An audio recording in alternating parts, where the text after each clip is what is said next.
it's not just, it looks like a spaceship, but it's actually a time machine.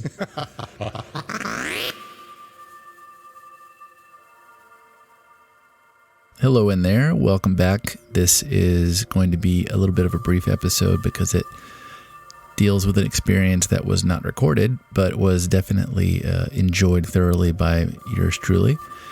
It's an experience that I recommend, and I know that not everybody will be able to come and see it in person, but I'm hoping that it will be something that will be available to a wider audience shortly. Kep Taiz describes himself as an inventor, neoshamanic artist, musician, and pioneer in the field of sensory therapy. His website is Sensorium.com. That's SEN-SORIUM.com.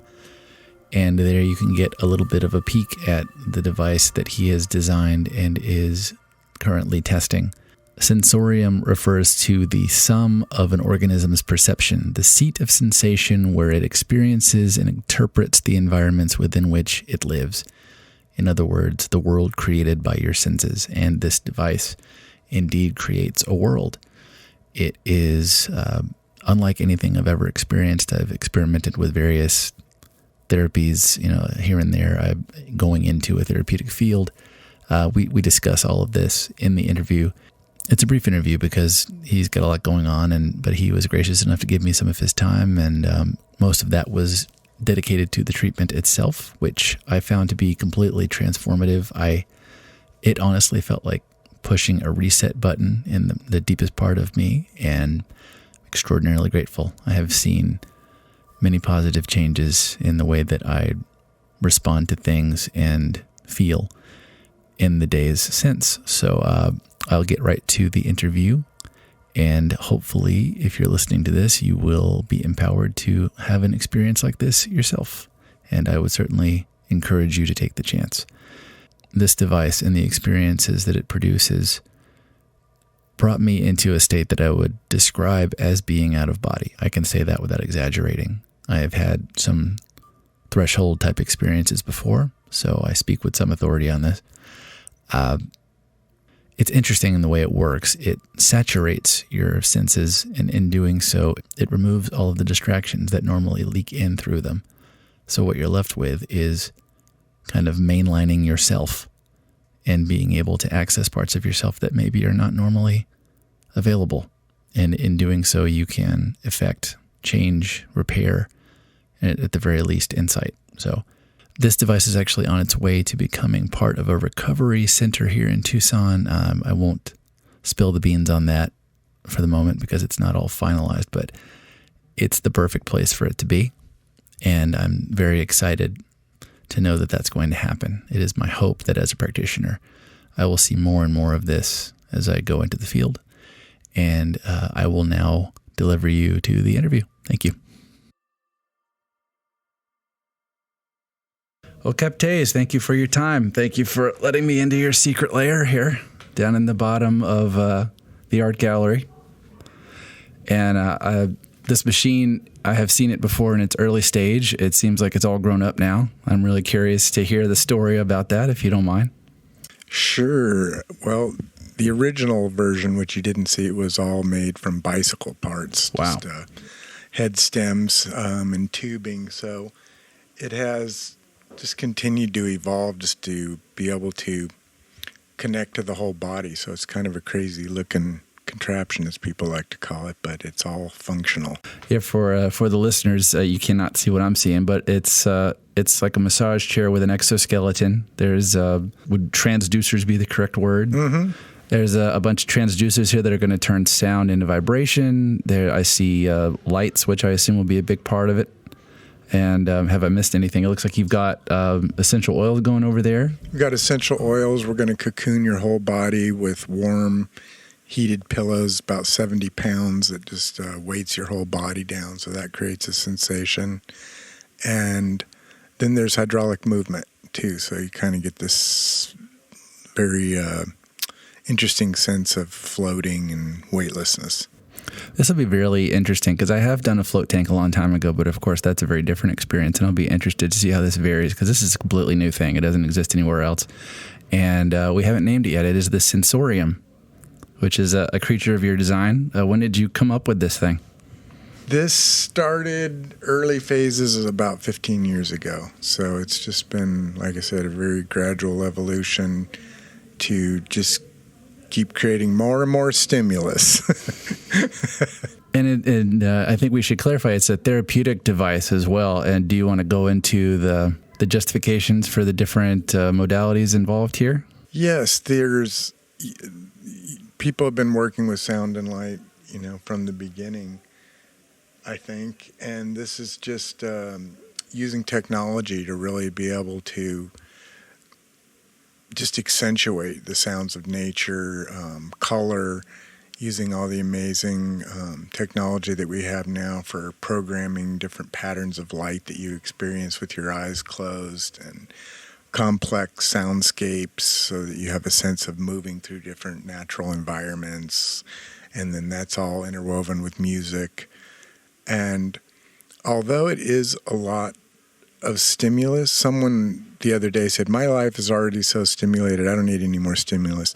What it's really doing is it's kind of the opposite of just being in front of screens. It's a different type of stimulus. It's the full body experience. So I think in that way, it's just really unique.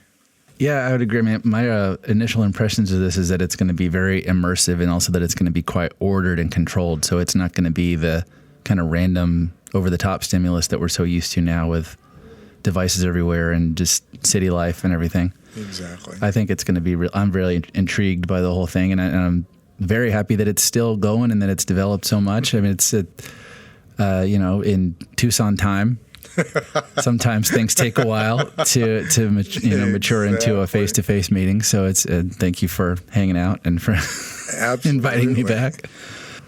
So let's talk about the work that you've done that led you to invent this. Like, what else have you been doing? I know you do life casts. I know that you do sound therapy. I'm really curious about all the other things that are around this that kind of inspired it and pushed it into being.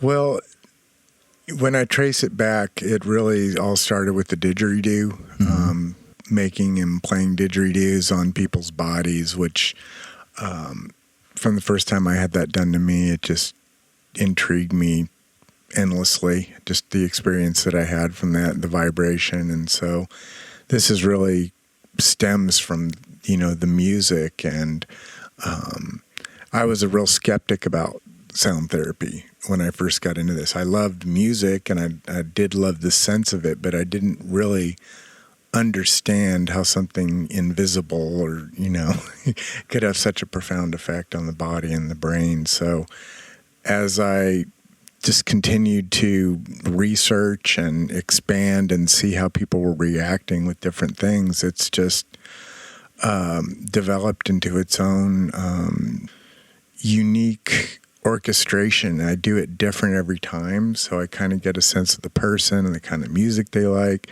So it keeps it very...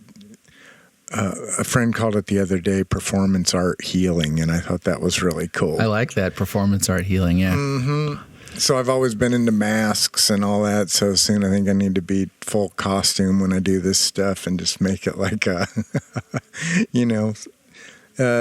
sensory ceremony. I like that. Sensory. That's another great turn of phrase there, sensory ceremony. I believe, I want to say, you did the masks for Morgan Soren, is that right? I developed the whole system. Oh, wow. I'd be curious to know the story on that, because I've seen some stills from it, but I mean, you were right there making it, so I'm curious about how all that works. How does your casting system work? What it does is, instead of having to build a mother mold around, say, an alginate casting for life casters out there who know how you it's different than putting plaster directly on the face. You use a soft casting gel. And traditionally, you have to build a plaster mold around that. So the model is under the goo for up to 30 minutes. And what I developed was a dome that goes around the face, and then these breathing apparatus where you are able to just breathe for about 20 seconds while it takes an imprint of the face. Wow, 20 seconds. It's really quick. And then it just pops off. And you can get any expression with it because it's set so quick. So it's it's a really interesting process. I'm hoping to get that going again here soon. Got some people interested in it. Yeah, I would imagine that people like really respond in an interesting way to seeing their face like that fast after they take the cast in, and having the flexibility to do any kind of expression as opposed to just whatever you can hold for half an hour. Well, exactly. And I originally got into it before there was computer scanning, so it was right at the time when they started doing computer scans. But now, even with the most advanced computer technology, they can't get the detail that this gets. It gets every taste bud if you stick your tongue out. So it's still a unique process. Do you have anything online for that for people who are already curious about it, like a gallery? There's just a Facebook page on there. I am going to have it on my website, my personal website soon. It's in process. Okay, and we'll make it a point to put all that stuff in the show notes. I'll get that from you, and that way people can check things out. You said you were skeptical about sound therapy in the beginning, but it sounds like you've been doing a lot of that around town, haven't you? Is that right? I've played out in some different types of like yoga places for different meditations and things like that. I was working at Miraval for a couple of years with this, I was a sound specialist there. The work that has really led me to just understanding the sound healing more is a book by Jonathan Leeds called The Power of Sound, and he really breaks it down in a scientific way that I could really wrap my head around about how sound and music affect us. And excellent book.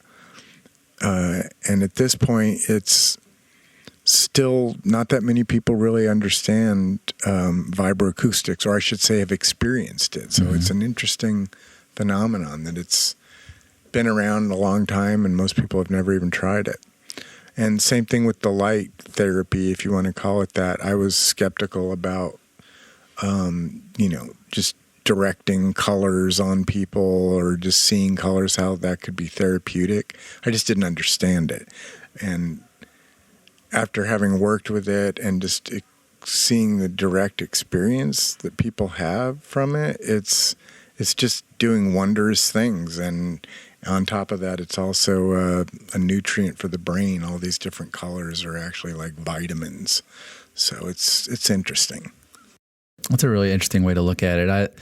I only barely know about these things, but I've become very interested in them because I'm going into mostly pediatrics in occupational therapy, like I said, and a lot of those cases are autism spectrum, sensory disorders, and so anytime you can use the senses to heal, you can kind of come in backwards and engage with those things that we call disorders, and sometimes people just process differently. And you can, I think, I'm just starting out, I don't know, but I would say I believe that there's a lot of room there for using these new emerging therapies to really get a handle on those cases that have been kind of mysterious up to now. And I really like to see that. So I think I will.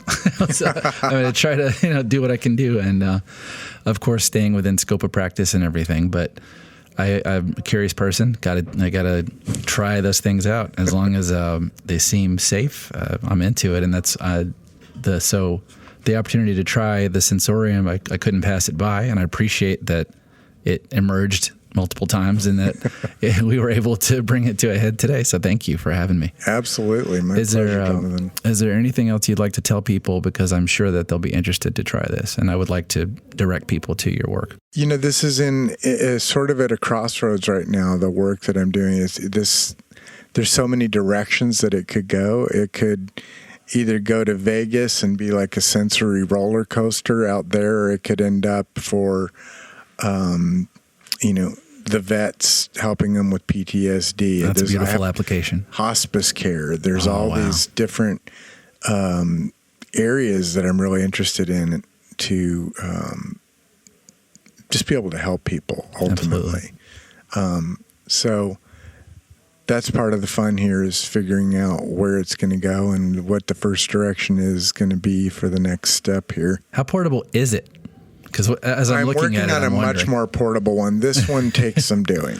It does seem like there's quite a lot of there's a lot of going on. A lot of parts moving and otherwise, and everything's got to be just so. And of course, it's all customized to each user, and it's an impressive machine. It doesn't come across in audio, obviously, but I'll try to take some good pictures to go along with this. And of course, you got video on your side as well. Excellent. So yeah, thank you very much. I'm excited to give this a test drive, and I think we'll do that, and then we'll have we'll speak afterward about the experience.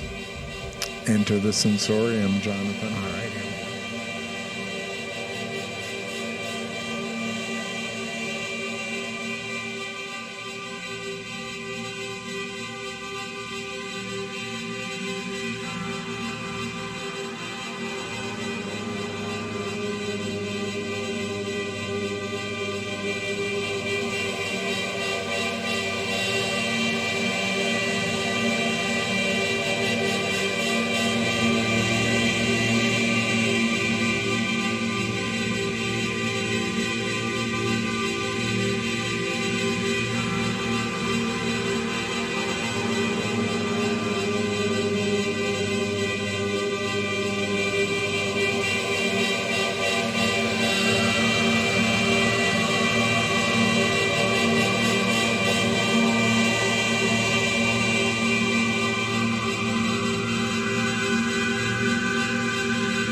So, how long was I in there?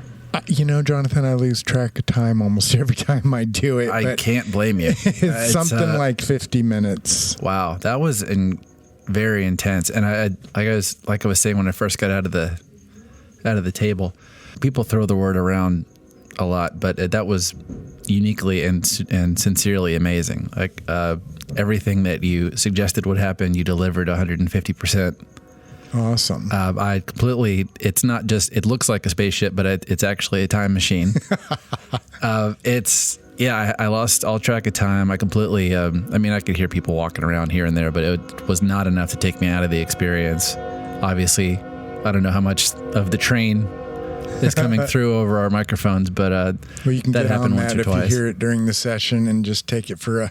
Yeah, that's what's great about it. I always appreciated the train here and at Solar Culture. Like every once in a while, it would come in at kind of a funny time during a musical act. So that good old train, good old 6th Street train. But I wasn't like running it against other experiences. But I'm now, because I was trying to be completely in it. But now that I'm out of it, it's like there is that sense. I was surprised at how well the sense of.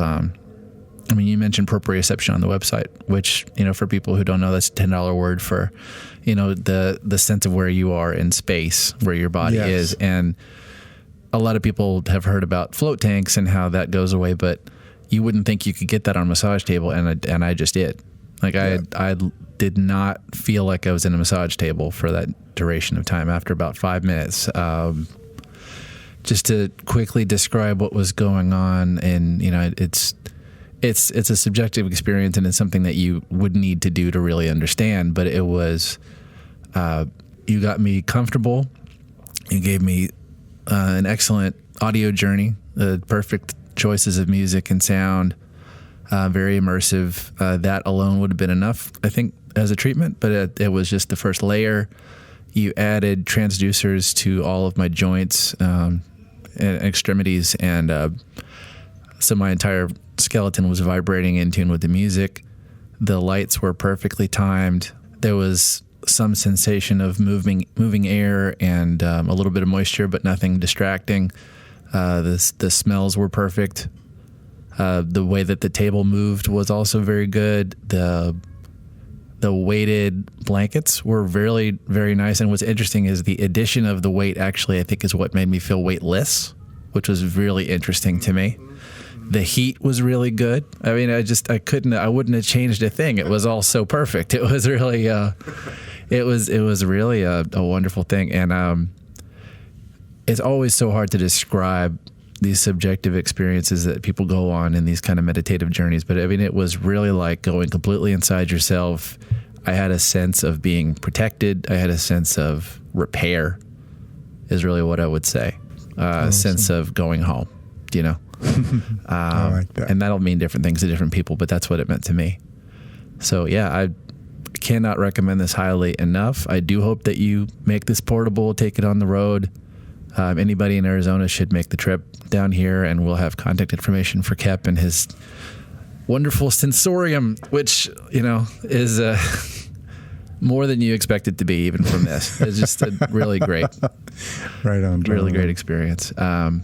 Just to give a little history, I think the original trade was I was going to help you wire this up, and I did to some degree, kind of like the first experimental stages. Yep. And I really came out ahead on this deal because I got to try, I got to run the finished product of 15 years of your research. So, bless you for making this thing real. Well, thank you. I love sharing it with people like you who always offer another insight to what it's doing or how it's affecting people. It's still kind of a huge mystery, really.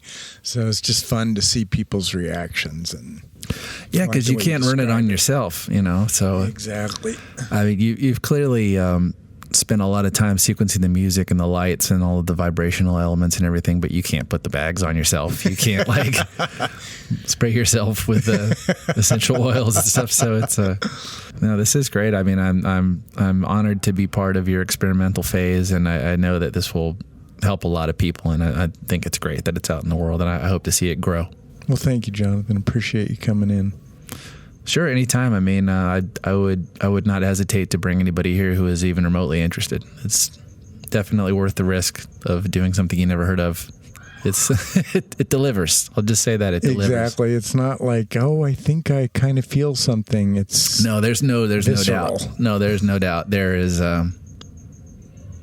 there's only a few ways to get to a place like this, and this is something where you can just walk off the street, have a life-changing experience, and go back. I mean, there's no risk involved. There's no legal things. I mean, just to be clear, I one of the reasons I wanted to explore this is because it's scientific, it's sober, it's complete, and there's nothing shady about it. There's no gray areas. It's just a pure gift that you're giving people. Well, thank you. Honored to be able to do it. Well, cool. Any final words or anything coming up that you're doing that you want to talk about? I think this is just to help people to understand what it's doing that might interest them. There's a lot of different things happening, but people often compare it to psychedelics. If that's something that's interesting to you, it's kind of like that. People compare it sometimes to an amusement park ride. So if you like those, it's kind of like that. And it's also sort of an induced dream state. So it sort of is across a lot of spectrums. So I think that no matter what your experience is, it's I should say about 1 in 30 people just are uncomfortable. It's just too much, or they just can't relax into it. But your odds are pretty good, so come on out and try it. And just to clarify, the intensity is something that you are in control of. Like the very first thing that happened when I got here was filling out a form for every possible variable to see how comfortable I was with intensity. And so you're in great hands, and he is prepared to scale it back at any point if necessary. And it's not a thing where you go to sleep. Your body completely relaxes, and so it feels like your body got a night of rest, but your mind is completely there. That's a good description. And it's like you get cleaned out real good in a psychic sense. It's put that on the business. You get scrubbed out real good. It's certainly worth it. It's a very rewarding and healing experience, and I would recommend it to anybody. Excellent. All right. Thank you, Kep. Thank you, Jonathan. Scrubbing with sound. You got to get some of this on video now. That was some great stuff. Oh, yeah, scrubbing with sound. Yeah. That's great. Psychic scrub. I don't know what you said. Sonic psychic scrub. We're almost to the 1950s slogan for this thing. But no, it shows that you put in the 15 years of work. It's very unique in the world. I don't think that this exists anywhere. And I think if you were to take it on the road, you would impress and help a lot of people. So, well, let's send it out there into the universe that we want to do that. Absolutely. And I'll push as many people your way as I can personally. And who knows how many people this will eventually hear, this will eventually reach. And we will put your info in the show notes, but you want to just give a shout out to yourself so that people know where to find you? Sure. We're down here in the Steinfeld Warehouse, a really beautiful old historic building downtown Tucson. You got to come down to the dungeon. That makes it extra exciting down here. And it's a beautiful space, artist community. It's a nice little outing.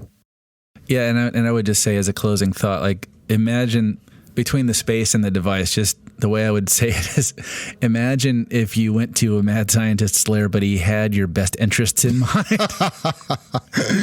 And that kind of gets you in the neighborhood of what you're in for here. They do exist, folks. They do. The benevolent mad scientists do exist. So, okay, well, I would hope that anybody listening to this would engage their curiosity and come and find you. So thanks again for your time and for the experience. Awesome. You're good, man. You're good at this.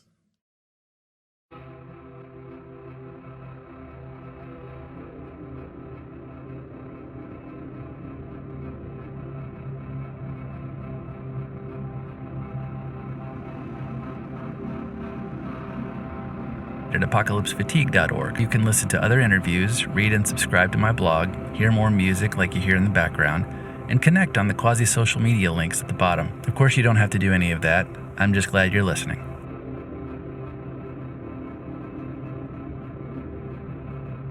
Unlike the movements of the past, this revolution that we are all a part of is personal, and we need all of you to get involved. Don't lose your moxie no matter how weird it gets, and believe me, it is going to keep getting weirder. The con has us all under a spell, and it wants us at each other's throats instead of in each other's grace. I hope you'll explore every angle you can of this life, and add your own energy to the constantly unfolding and changing equation which we refer to as the human experience. I'm very interested in talking to people who are carving out space for change and finding unique ways to make the world a better and more interesting place. You can email me at apocalypsefatigue@protonmail.com if you or someone you know has a story to tell, and that is the best way to get a hold of me. With that, I leave you with the Apocalypse Fatigue official motto: day must always dance with night, but out of darkness cometh light. Thank you for your time, fellow travelers. I'll see you again soon.